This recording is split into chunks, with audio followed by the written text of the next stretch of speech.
irmãos e irmãs, muito bem-vindos a mais um momento de meditação do Santo Evangelho com o Padre Luciano de Almeida. Hoje, quarta-feira, dia 22 de março, quarta semana do tempo da Quaresma, e eu quero te convidar a tomar em mãos a Palavra de Deus e a meditá-la comigo. Palavra essa que está no Evangelho de João, capítulo 5, versículos de 17 a 30. Naquele tempo, Jesus respondeu aos judeus: "Meu Pai trabalha sempre, portanto eu também trabalho." Então os judeus ainda mais procuravam matá-lo, porque além de violar o sábado, chamava Deus o seu Pai, fazendo-se assim igual a Deus.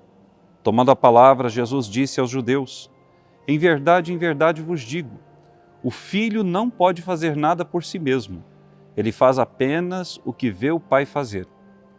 O que o Pai faz, o Filho também o faz. O Pai ama o Filho e lhe mostra tudo o que ele mesmo faz. E lhe mostrará obras maiores ainda, de modo que ficareis admirados. Assim, como o Pai ressuscita os mortos e lhes dá a vida, o Filho também dá a vida a quem ele quer. De fato, o Pai não julga ninguém, mas ele deu ao Filho o poder de julgar, para que todos honrem o Filho, assim como honram o Pai. Quem não honra o Filho também não honra o Pai, que o enviou. Em verdade vos digo, quem ouve a minha palavra e crê naquele que me enviou, possui a vida eterna. Não será condenado, pois já passou da morte para a vida. Em verdade eu vos digo, está chegando a hora e já chegou, em que os mortos ouvirão a voz do Filho de Deus, e os que a ouvirem viverão. Porque assim como o Pai possui a vida em si mesmo, do mesmo modo concedeu ao Filho possuir a vida em si mesmo. Além disso, deu-lhe o poder de julgar, pois ele é o Filho do homem. Não fiqueis admirados com isso, porque vai chegar a hora em que todos os que estão nos túmulos ouvirão a voz do Filho e sairão. Aqueles que fizeram o bem ressuscitarão para a vida, e aqueles que praticaram o mal para a condenação. Eu não posso fazer nada por mim mesmo. Eu julgo conforme o que escuto, e meu julgamento é justo, porque não procuro fazer a minha vontade, mas a vontade daquele que me enviou. Palavra da salvação, glória a vós, Senhor. Vejam, meus irmãos e minhas irmãs, Jesus nos dá um alerta, nos faz um alerta acerca da sua missão. A sua missão é de trazer para a vida todos aqueles aos quais o Pai o enviou. E que vida é essa? A vida eterna. Jesus é claríssimo ao dizer que aqueles que o honram, honram o seu Pai que o enviou. E se honram o Pai que o enviou, estes viverão. Jesus diz inclusive que os mortos ouvirão a sua voz. E de fato, nós sabemos pelo testemunho do Evangelho que no dia da ressurreição do Senhor, muitos mortos foram vistos caminhando pelas ruas de Jerusalém, ou seja, ressuscitaram com Cristo. Com a vitória de Jesus sobre o pecado e a morte, com a sua morte na cruz, restauradora e redentora, o poder da morte foi anulado. Só permanecerá na morte eterna aquele que não der ouvidos ao Pai. Eu e você, somos aqueles que damos ouvidos à palavra de Jesus? Somos aqueles que entendemos o chamado do Pai? Somos aqueles que olhamos para o Senhor e já vislumbramos aquilo que o Senhor preparou para nós desde toda a eternidade? Se sim, nós precisamos cada vez mais nos dedicarmos todos ao seguimento fiel e perseverante da Palavra de Deus. Os fariseus, os mestres da lei, os homens entendidos da Sagrada Escritura, os chefes do povo, aqueles que deveriam ser um modelo de escuta da palavra, de obediência à vontade de Deus, não gostaram daquilo que Jesus lhes disse. Jesus disse que trabalhava sempre, porque seu Pai trabalhava sempre. Isso porque fazia referência ao sábado, quando havia curado tantas pessoas, quando estava pregando a palavra. Para os judeus, o sábado era intocável. Mas, irmãos e irmãs, o homem não foi feito para o sábado, já vai nos dizer Jesus no outro trecho do Evangelho. O sábado foi feito para o homem, ou seja, tudo aquilo que Deus criou, criou para nós.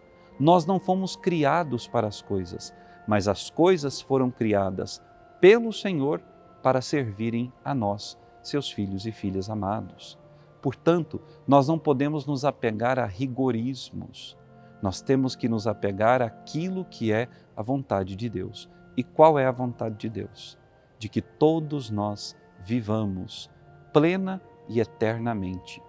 Vivamos da sua palavra, vivamos da sua Eucaristia, vivamos do caminho que Ele próprio traçou para nós. Jesus diz no Evangelho também que o seu julgamento é justo. Por isso os fariseus temiam tanto a palavra de Jesus. Eles sabiam que era uma palavra verdadeira, mas estavam tão enraizados em si mesmos e nas suas tradições que eram incapazes de dar um passo em direção à palavra verdadeira e ao julgamento justo e sincero de Jesus. O Senhor já nos diz em outro trecho do Evangelho, São Paulo também nos comenta isso numa de suas cartas, que o justo juiz dará a cada um de nós a recompensa que nos for merecida. Hoje, eu, Padre Luciano, qual a recompensa que eu recebo e mereço do Senhor? Você que me assiste, qual a recompensa que você receberia hoje das mãos do justo juiz que é Cristo? Porque Ele foi, sim, constituído juiz do céu e da terra. E por quê? Porque ofereceu a Deus aquilo tudo que tinha, a sua própria vida. Eu e você, somos capazes também de oferecer pelo reino de Deus a nossa própria vida? Nós somos capazes também de dar ao Senhor tudo aquilo que temos e somos, para que o Senhor, usando de nós, possa fazer valer a sua palavra no meio do mundo?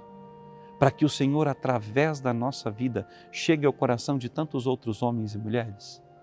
Ao ouvir essa palavra de Jesus, os fariseus tentaram matá-lo, planejavam a sua morte. E conseguiram, meus irmãos, nós sabemos disso.